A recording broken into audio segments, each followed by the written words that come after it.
Oase Rohani Katolik yang terkasih, salam damai. Berjumpa lagi bersama dengan saya, Angelika Luciana, dalam acara Oase Rohani Katolik. Apa kabarnya saudara pada hari ini? Saya berharap semoga semua dalam keadaan sehat dan senantiasa dalam cinta perlindungan Tuhan.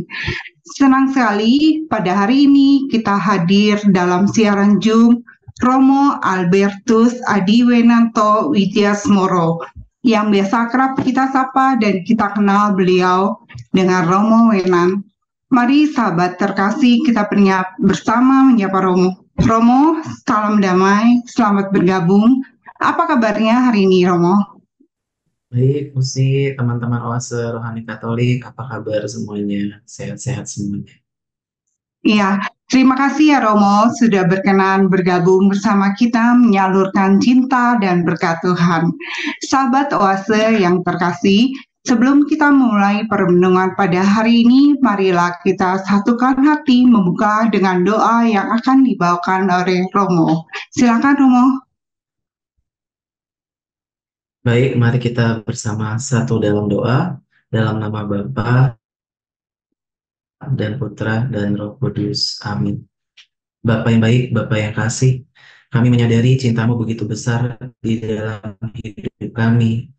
Kami bersyukur pula Engkau kami persatukan melalui Oase Rohani Katolik, di mana firman-Mu menjadi hidup di dalam hidup kami.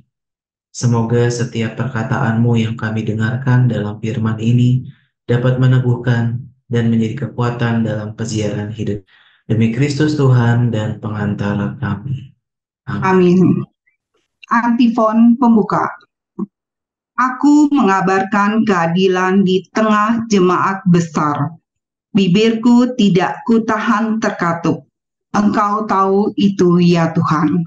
Sahabat Oase Rohani Katolik yang terkasih, bacaan liturgi pada hari ini, bacaan pertama dari kitab kedua Samuel, dan bacaan Injil Yesus Kristus hari ini menurut Santo Markus. Dan saya akan membaca bacaan pertama pada hari ini. Bacaan dari kitab kedua Samuel. Pada waktu itu, Daud pergi mengangkut tabut Allah dari rumah Obed-Edom ke kota Daud dengan sukacita. Setiap kali para pengangkat tabut Tuhan itu maju 6 langkah, Daud mengorbankan seekor lembu dan seekor anak lembu tambun. Daud menari-nari di hadapan Tuhan dengan sekuat tenaga. Ia mengenakan baju efod dari kain lenan. Daud dan segenap orang Israel mengangkut tabut Tuhan diiringi sorak-sorai dan bunyi sangkakala. Tabut Tuhan itu dibawa masuk, lalu diletakkan di tempatnya, yakni di dalam kemah yang dibentangkan Daud untuk itu. Kemudian Daud mempersembahkan kurban bakaran dan kurban keselamatan di hadapan Tuhan.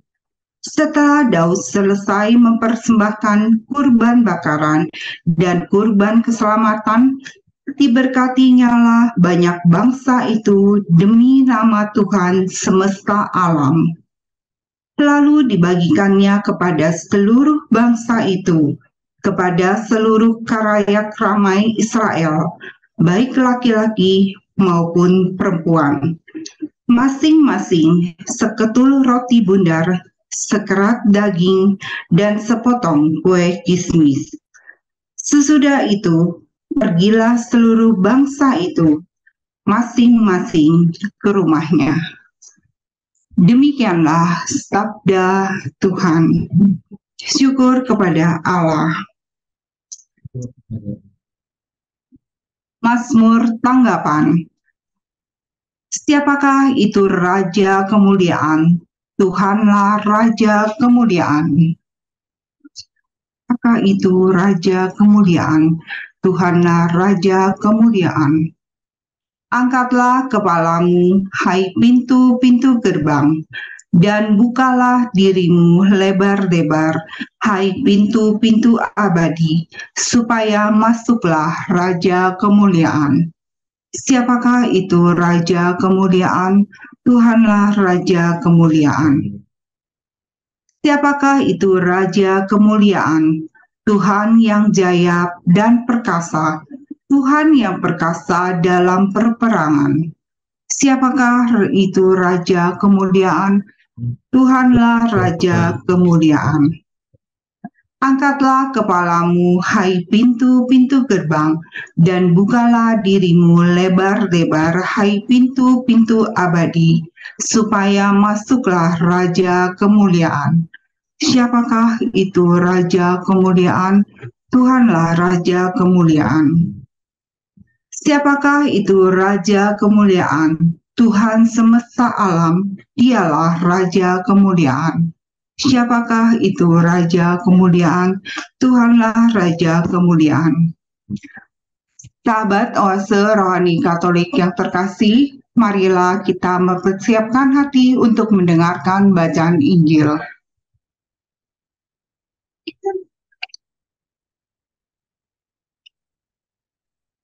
Haleluya, Haleluya, haleluya, haleluya.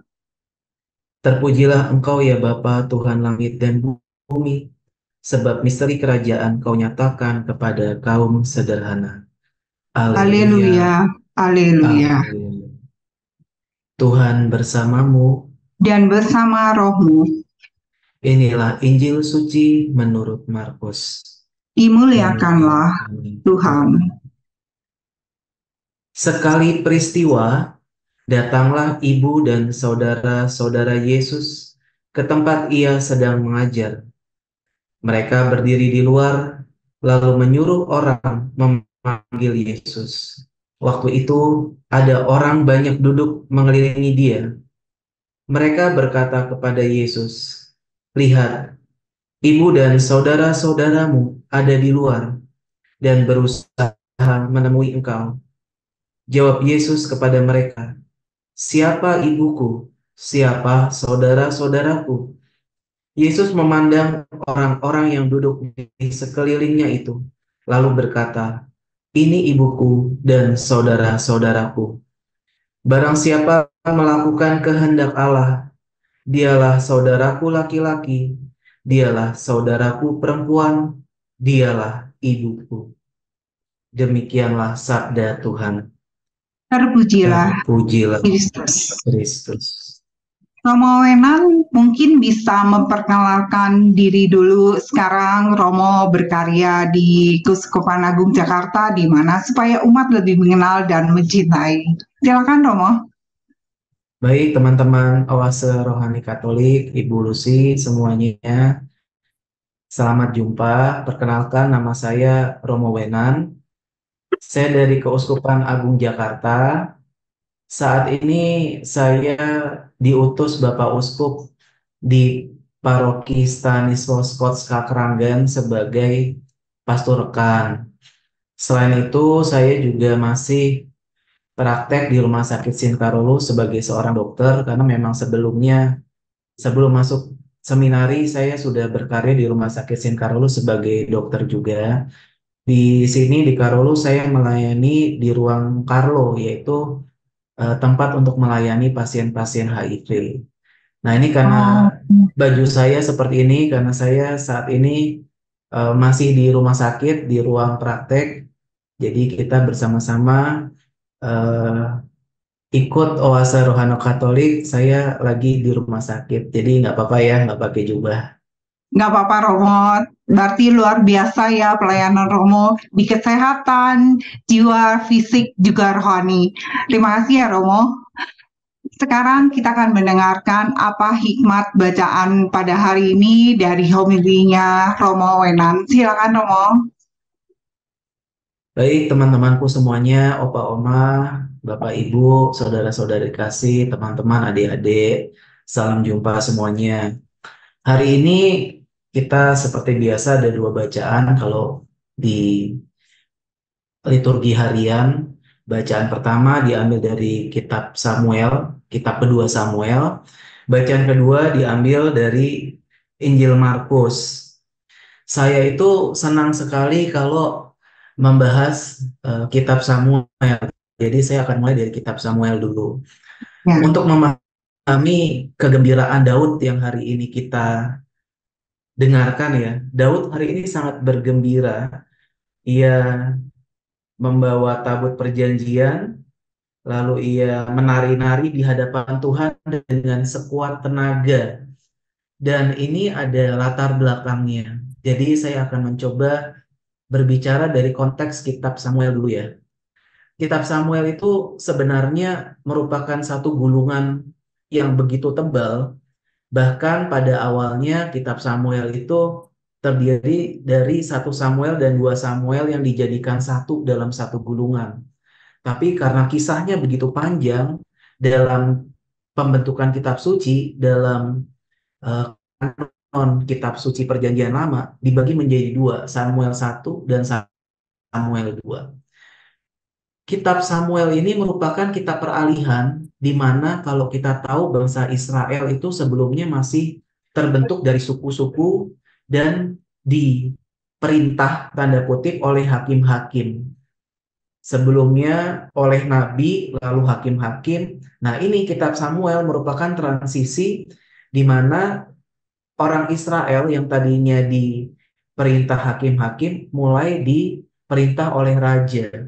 Sebelumnya pasti kita sudah membaca kitab 1 Samuel di mana ada panggilan Samuel, ada Raja Saul di situ, dan saat ini kita melihat Daud.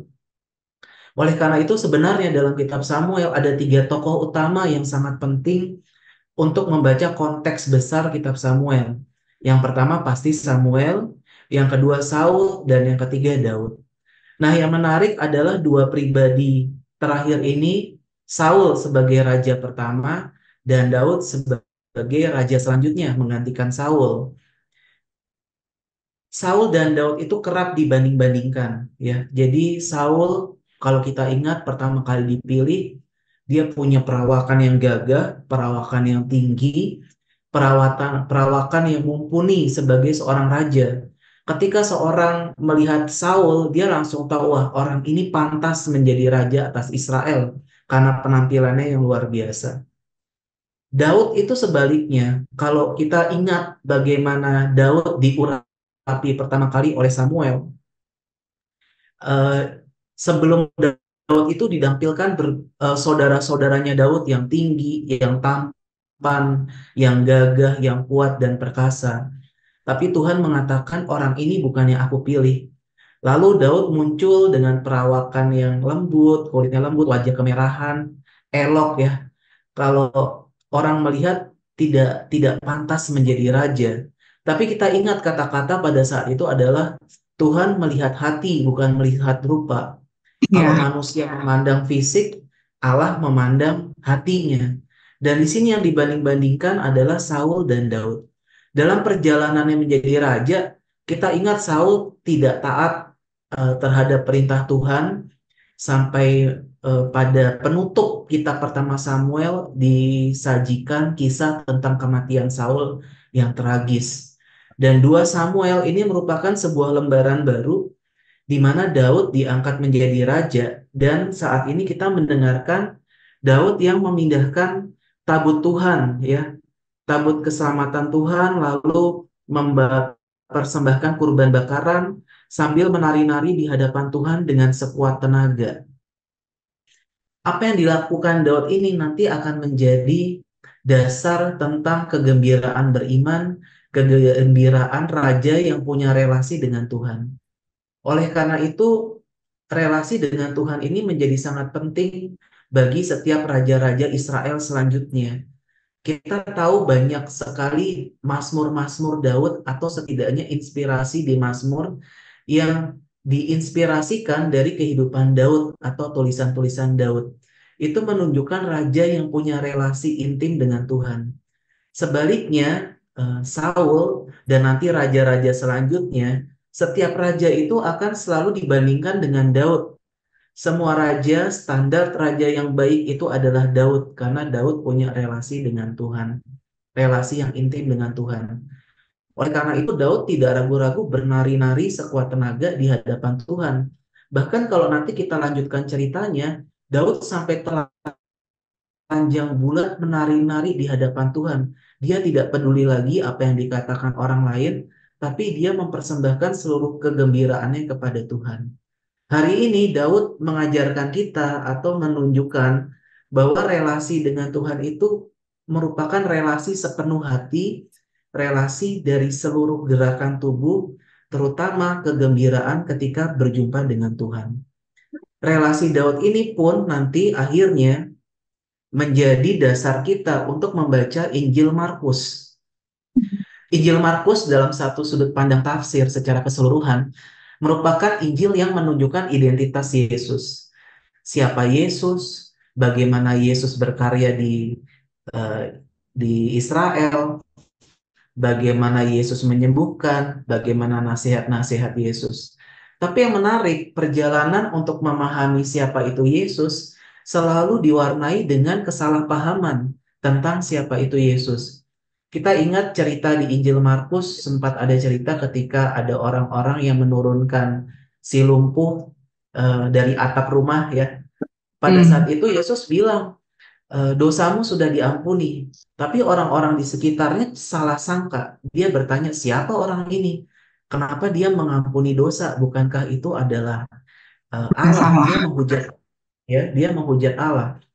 Lalu Yesus menurunkan levelnya menjadi eh, pergilah angkatlah tilammu, dari dosamu sudah diampuni menjadi angkatlah tilammu. Itu kan sebenarnya Yesus mencoba menyesuaikan standarnya dengan manusia karena manusia tidak memahami pribadi Yesus saat itu. Dan puncak Injil Markus itu ada ketika prajurit yang mengatakan sungguh dia ini adalah anak Allah. Anak Allah. Di situ identitas Yesus digarisbawahi, dicetak tebal. Seluruh puncak teologi Injil Markus ada di situ. Dan oleh karena itu kisah-kisah dalam Injil Markus baik dibaca sebagai pengantar untuk mengetahui siapa itu Yesus. Hari ini Injil Markus juga diliputi atau diikuti dengan kesalahpahaman orang-orang dalam memandang Yesus ya. Kita lihat dikatakan Yesus sedang mengajar. Lalu datanglah ibu dan saudara-saudara Yesus. Mereka berdiri di luar. Jadi nanti ada perbandingan. Ibu dan saudara-saudara Yesus berdiri di luar, sedangkan orang-orang yang bersama Yesus itu ada duduk di sekelilingnya, berdiri di dalam. Jadi ada dua perbandingan. Ibu dan saudara-saudara Yesus ada di luar, orang-orang yang diajar Yesus ada di dalam. Lalu kata-katanya yang menarik adalah mereka berkata kepada Yesus, lihat itu ibu dan saudara-saudaramu ada di luar, ya, sementara mereka sedang di dalam. Lalu Yesus memandang orang yang duduk di sekelilingnya itu, yang berarti sedang ada di dalam, lalu berkata, ini ibuku dan saudara-saudaraku. Barang siapa melakukan kehendak Allah, dialah saudaraku laki-laki, dialah saudaraku perempuan, dialah ibuku. Di sini adalah model penulisan sastra Yunani. Model penulisan sastra Yunani itu sangat menarik ya. Ada simbol-simbol, ada kental budaya retorikanya. Jadi ada perbandingan ibu dan saudara-saudara Yesus tanda kutip yang sesungguhnya darah dan daging yang ada di luar dengan ibu dan saudara-saudara Yesus karena menaati perintah Allah yang berada di dalam. Jadi ada dua posisi di situ yang dibandingkan dalam teks ini. Lalu apa yang menarik? Biasanya secara spontan orang bisa berpikir, ini Yesus berarti tidak mengakui ibu dan saudara-saudara kandungnya. Apakah benar seperti itu? Tapi ternyata Injil hari ini lagi-lagi dibaca dengan dua cara. Yang pertama dengan konteks bacaan pertama, yaitu tentang 2 Samuel, di mana relasi Daud yang dengan kegembiraan penuh berhadapan dengan Tuhan, artinya relasi dengan Tuhan itu adalah sesuatu yang penting. Dan yang kedua adalah konteks Yesus yang masih dalam proses belum dipahami sepenuhnya. Ingat, Dalam Injil Markus, pemahaman tentang Yesus sepenuhnya itu ada ketika ada prajurit yang mengatakan sungguh dia ini anak Allah. Jadi Nah, ini adalah konteks pemahaman di mana orang-orang sedang berproses untuk memahami Yesus. Lalu apa yang bisa kita dapatkan dari Injil Markus ini? Yang pertama, secara tafsir teks kitab suci, kita bisa memahami bahwa relasi dengan Tuhan itu membuat orang-orang yang tadinya di luar circle-nya Tuhan, duduk di luar, berdiri di luar, itu menjadi masuk di dalam circle-nya Tuhan. Seperti Daud yang tanda kutip berada di dalam circle-nya Tuhan, berada di sekelilingnya Tuhan, berada di sekeliling Allah. Dan Daud itu adalah pribadi yang menaati kehendak Allah. Daud itu dianggap sebagai raja yang paling ideal bagi umat Israel. Ia adalah pribadi yang melakukan kehendak Allah. Oleh karena itu, Daud pun adalah saudaraku laki-laki. Dan ini juga bisa kita implementasikan dalam kehidupan kita. Jadi Yesus itu, relasi kita sama Tuhan Yesus itu akan semakin dekat ketika kita memahami, kita mengetahui kehendak Allah. Tapi yang menarik lagi-lagi yang saya suka dari Injil Markus adalah Markus itu menghargai proses setiap orang dalam memahami kehendak Tuhan dalam hidupnya. Walaupun Tuhan Yesus mengatakan barang siapa melakukan kehendak Allah, dialah saudaraku laki-laki, dialah saudaraku perempuan, dialah ibuku. Tapi Injil Markus dalam konteks secara utuh itu memberi kesempatan, memberi ruang kepada pembaca untuk berproses dalam memahami kehendak Allah. Oleh karena itu nanti kalau kita semua membaca pelan-pelan Injil Markus, akan ada banyak sekali titik-titik di mana para murid pun tidak memahami siapa itu Yesus. Bahkan Petrus pun menyangkal Yesus 3 kali di Injil Markus. Ya, itu berarti sebuah peluang, sebuah kesempatan, ada periode dalam hidup kita memang kita tidak sepenuhnya memahami kehendak Allah dalam hidup kita. Dan Markus sangat kental dengan teologi salibnya. Sehingga orang-orang bisa jadi Yesus atau Tuhan Yesus itu menyatakan kehendaknya ketika setiap dari kita itu mengalami peristiwa salib. Ketika sungguh dia ini adalah anak Allah. Sungguh Allah ada bersamaku ketika aku sedang berada di salib, sedang mengalami salib. Oleh karena itulah teologi Markus itu menjadi penuh baru ketika Yesus ada di salib. disalib. Ya, di sini adalah awal dari teologi Markus, awal pijakan awal para pembaca teks Markus untuk memahami kehendak Allah. Pada akhirnya kamu akan menjadi saudaraku, akan menjadi ibuku, akan menjadi keluargaku apabila kamu melakukan kehendak Allah. Begitu, itu yang menarik. Ada proses, ada kesempatan bagi orang untuk tidak memahami Tuhan dalam hidupnya. Itu adalah hal yang tanda kutip memang perjalanan kehidupan kita. Kita tidak bisa langsung memahami kehendak Allah dalam hidup kita. Secara sederhana kalau kita mau balik lagi ke kitab Samuel ya, kita ingat panggilan Samuel. Samuel dipanggil berapa kali? 3 kali. 3 kali. 3 kali sampai Eli baru ngasih tahu. Yang keempat Ya, baru Samuel bilang, bersabdalah Tuhan hambamu mendengarkan. Oleh karena itu, untuk memahami kehendak Allah itu juga ada proses-prosesnya. Jadi teman-teman Oase Rohani Katolik tidak perlu khawatir kalau sampai saat ini pun masih belum memahami kehendak Allah. Karena toh seluruh Injil, Markus secara khusus adalah peneguhan bagi kita yang terus-menerus berproses untuk memahami kehendak Allah. Yang penting adalah berbahagialah kita yang mencari Tuhan, yang mencari Tuhan terus-menerus, mencari kehendak Allah terus-menerus, supaya nanti pada akhirnya kita bisa menjadi saudaranya laki-laki, saudaranya perempuan, menjadi ibunya, bisa sampai dari mulut kita berkata, Tuhan, Engkau adalah sungguh anak Allah, Engkau adalah Allah di hidupku, aku saat ini baru memahami apa kehendak. Begitu, Bos. iya. Wah, Romo, terima kasih sekali loh yang Romo jelaskan dari dua bacaan ini menggugah iman kita dan membuat kita semua berpikir tentang bagaimana relasi kita sesungguhnya pada Allah selama ini. Tapi kita akan rehat sejenak dulu ya, Romo ya. Sahabat Oase Rohani Katolik yang terkasih, kita akan merenungkan saat apa yang sudah disampaikan oleh Romo Wenan. Dan kita akan kembali pada perbincangan rohani di sesi yang kedua.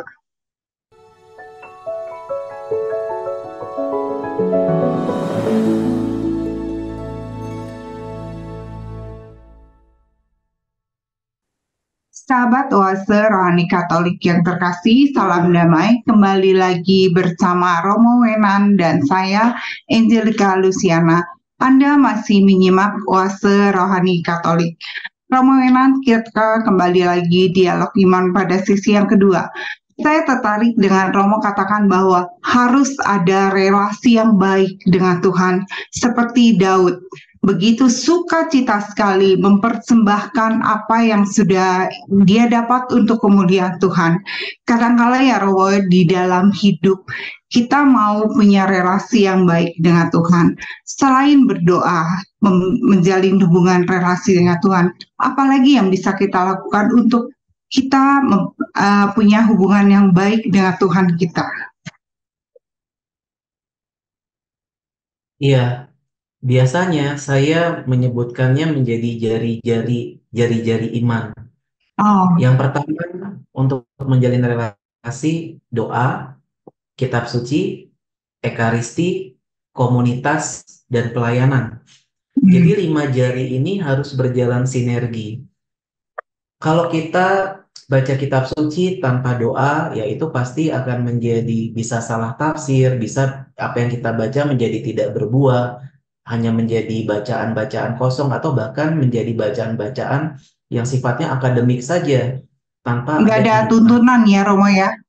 Ya, nggak ada tuntunan atau malah sibuk menelisik, sibuk memahami yang sifatnya akademik-akademik saja.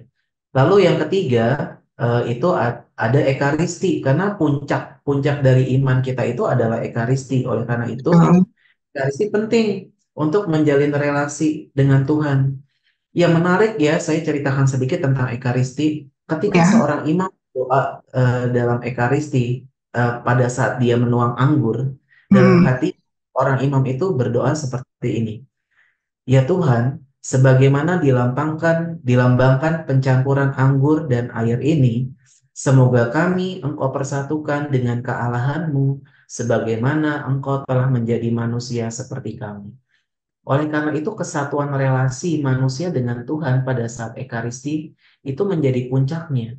Bahkan ketika seorang imam mengangkat piala, dia mengatakan, terimalah dan minumlah kamu semua, inilah piala darahku, darah perjanjian baru dan kekal. Artinya nggak akan ada revisi lagi dari perjanjian baru ini, karena perjanjian baru dan kekal yang ditumpahkan bagimu dan bagi semua orang, nggak hanya kita aja, tapi bagi semua orang demi pengampunan dosa. Nah, pengampunan dosa ini memulihkan relasi kita sama Tuhan. Kenangkanlah ini, lakukanlah ini sebagai kenangan akan daku. Itu baru 2 bagian dalam Ekaristi. Tapi masih banyak sekali doa-doa dalam Ekaristi yang membentuk persatuan relasi kita dengan Tuhan. Dengan Tuhan. Yang keempat, eh, komunitas. Komunitas itu penting. Entah Anda dimanapun, harus punya komunitas. Karena beriman sendiri itu adalah sesuatu yang sangat sulit dibayangkan. Dan gak nunggu ya imannya ya. Iya, iman itu tidak bertumbuh. Misalnya, saya tuh sering memberi perumpamaan komunitas itu seperti orang yang bakar sate, arang sate itu ya. Arang sate itu kan baranya akan memberi panas, menyalurkan panas ke arang-arang yang lain.